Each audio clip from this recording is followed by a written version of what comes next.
Vichy a un problème historique. C'est une ville qui a 150 ans, donc c'est une vie relativement courte pour une ville, y compris en Auvergne. Hein. Quand je suis parti pour mon poste à l'étranger au Canada, Moulins fêtait son millénaire.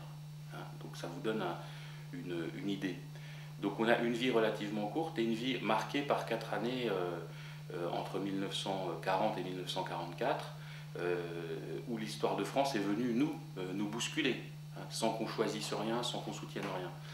Donc moi je crois que la ville doit utiliser tout ce qu'elle peut comme symbolique pour à la fois montrer que c'est une rencontre terrible mais totalement fortuite, et utiliser tous les gens qui sont venus ici, tous les symboles possibles pour montrer qu'elle est autre chose. Albert Londres, ça en fait évidemment partie. Il faut saluer le travail colossal qui a été fait avec très peu de moyens par l'association. Moi, je suis pas tellement porté je viens d'une famille politique et d'une famille de pensée où on n'aime pas trop les gens qui incarnent un combat. C'est pas tellement notre truc. Donc je me sens pas... je me sens responsable de ça parce que j'habite dans cette ville, je l'ai choisie, je l'aime, j'ai une relation presque charnelle avec elle, c'est une ville dans laquelle je me sens bien.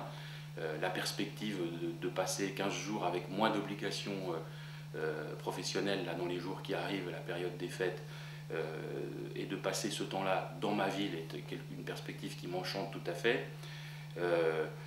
Donc évidemment, je la défends. Il se trouve que le concours de circonstances fait que j'ai été depuis une dizaine d'années extrêmement réactif sur le sujet et que peut-être aujourd'hui, les gens de Vichy m'en parlent souvent d'ailleurs, mes concitoyens m'en parlent souvent, ils me voient parmi les personnes qui mènent ce combat. Donc je suis une des personnes qui mènent ce combat avec beaucoup de détermination et beaucoup de conviction, parce que je vois qu'il donne des résultats, mais de là à dire de moi-même que j'incarne ce combat, non, je ne dis pas ça. L'idée, elle est simple, c'est que moi, je regarde assez peu la télévision parce qu'à ces heures-là, en général, je suis encore au travail. C'est comme ça pour les emplois du temps d'élus. Hein. Et donc, on m'a fait récit assez tard le soir de cette émission. Une manifestation d'extrême droite, de catholiques intégristes, et le journaliste qui conclut en disant c'est une manifestation qui sent la pastille de Vichy, en montrant en plus une boîte de pastilles, qui est la boîte de la pastillerie Moinet.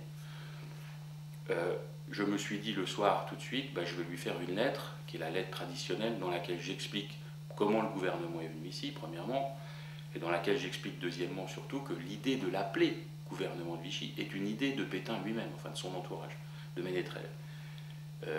Parce que justement, les journalistes n'arrivaient pas à qualifier ce régime qui avait abattu la République, que les journalistes anglais ont commencé à parler de junte, de régime autoritaire, et ils voulaient se hisser au rang des capitales, comme on disait Washington a décidé que, Berlin a décidé que, Londres a décidé que.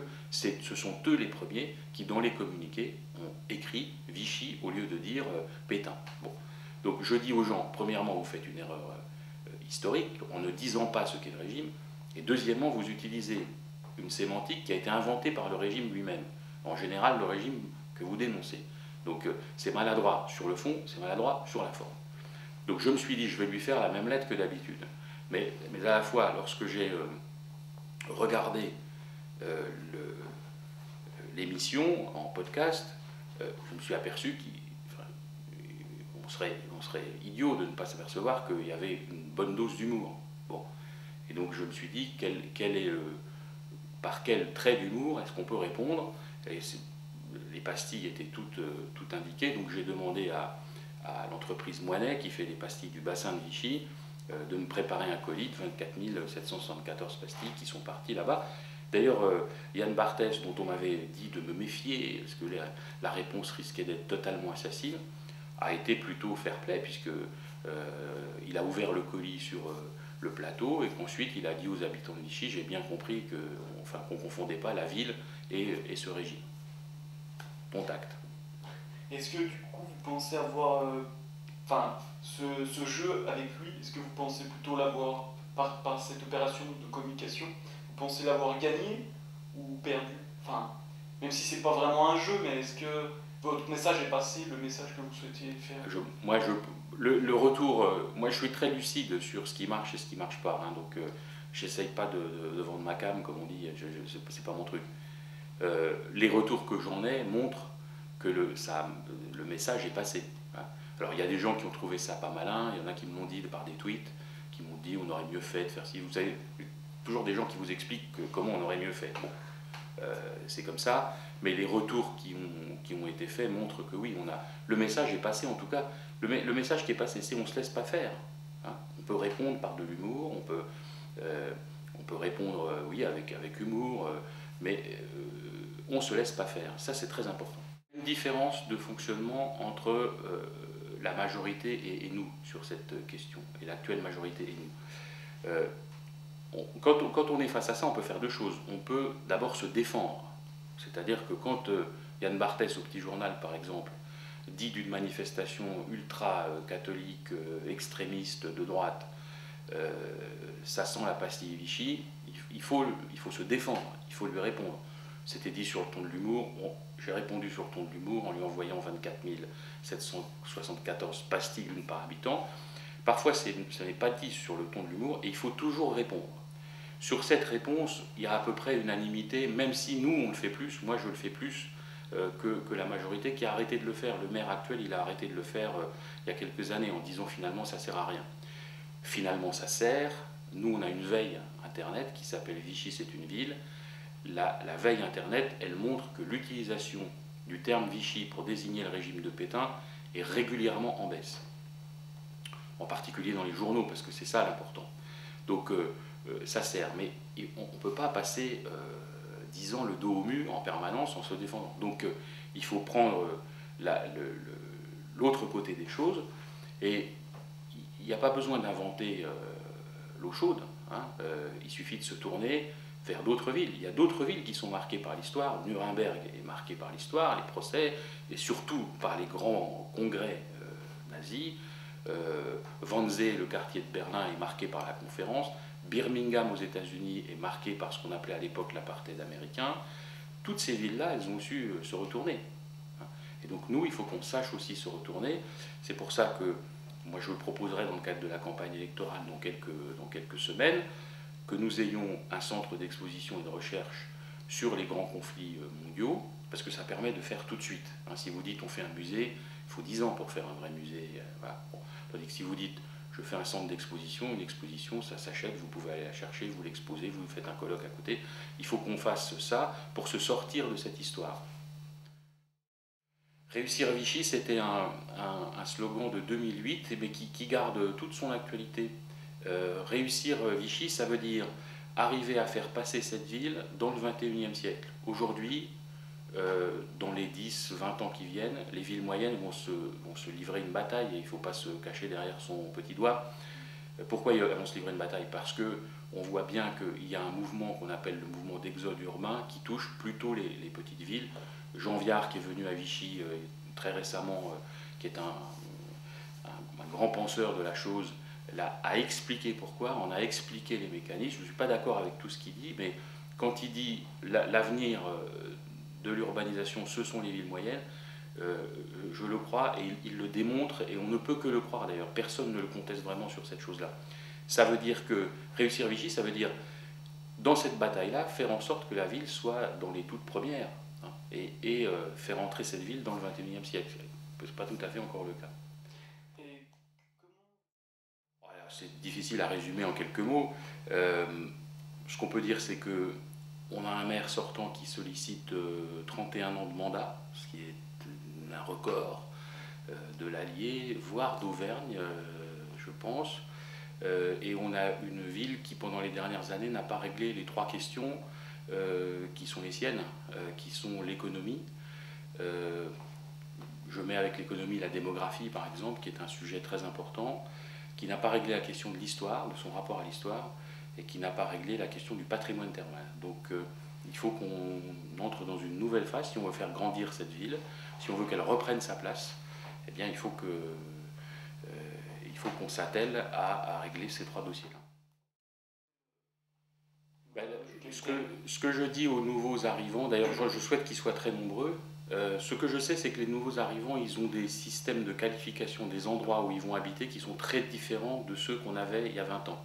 Il y a 20 ans, vous choisissiez votre travail, vous alliez vous installer à côté de votre travail, parce que le travail c'était une valeur permanente qui durait 40 ans, et puis après vous preniez votre retraite.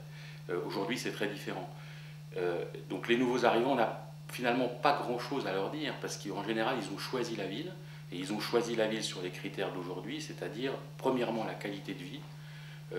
On a une ville absolument unique, dans le bâti, dans l'architecture, et aussi dans les espaces verts. On a 140 hectares de parcs, c'est avec 1,4 km² sur une ville qui en fait 5,5, c'est inouï, donc c'est une ville, la ville de qualité de vie. Ce qu'il faut qu'on fasse maintenant pour les nouveaux arrivants, ce qu'il faut leur dire pour qu'ils restent, c'est on va faire baisser la pression fiscale, parce qu'on peut le faire, premièrement. Deuxièmement, on va améliorer la qualité des services, c'est-à-dire que vous êtes là quand vous avez 25 ans, 30 ans, mais vous pourrez rester ici pour élever vos enfants, parce qu'il y aura des logements plus grands, parce que vous pourrez bénéficier des services, école de musique, théâtre, etc.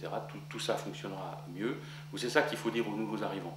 C'est pas juste une parenthèse, votre vie dans le centre-ville de Vichy, ça va être beaucoup plus long parce qu'on va faire ce qu'il faut pour vous faire rester. D'abord, il faut les remercier parce que c'est un poumon dans la ville. Hein.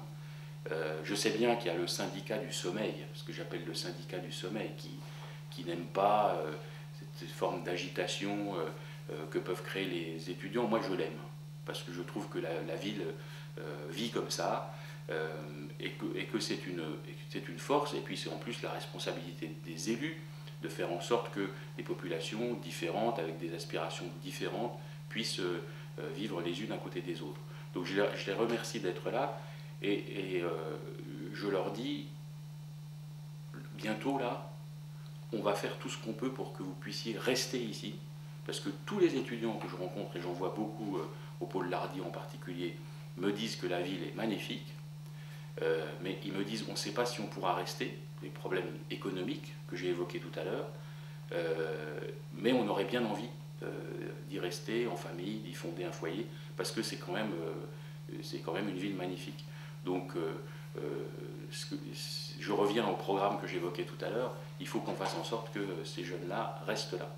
Et par rapport au Kabila, est-ce que vous pensez que le fait que des jeunes viennent de l'étranger renforce l'image un petit peu de Vichy ou Oui, mais vous savez, Vichy, Vichy, c'est une ville qui a toujours vécu de l'ailleurs. Elle a d'ailleurs été créée autour des thermes. Les thermes, ce n'est pas les gens, à l'époque, les 3000 ou 4000 personnes qui vivaient ici, c'est pas eux qui étaient consommateurs de thermes.